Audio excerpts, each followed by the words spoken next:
Young people of America, awake from the slumber of indolence and hearken the call of the future. Do you realize that you are rapidly becoming a doomed generation?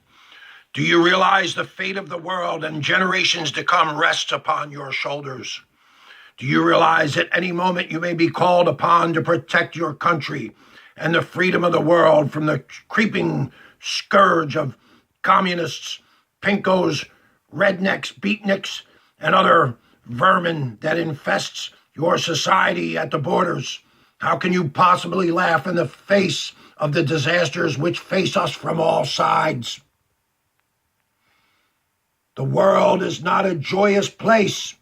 The time has come for you to dispense with the frivolous pleasures of childhood and get down to honest toil until you are too old to enjoy it. Only then can you relax and collect your Social Security until you die.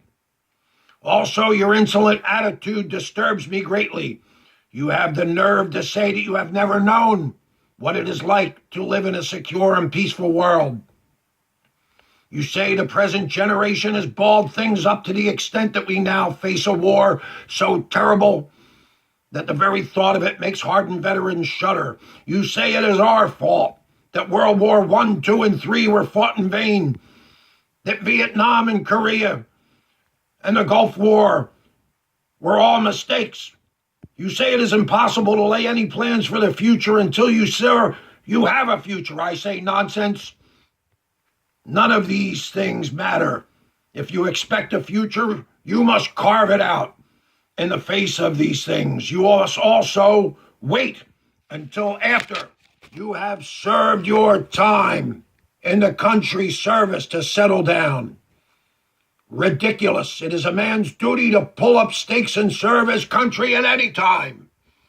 I say there is no excuse for a feeling of insecurity on your part. There is no excuse for the juvenile delinquency that you explained, and no excuse for your attitude except that you are rotten and lazy. I was never like that. I worked hard. I saved. I didn't run around at night.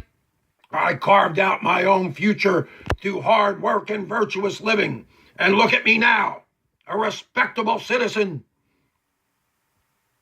I warn you, if you don't start now, it will be too late, and the blame for the end of the world will be laid at your feet.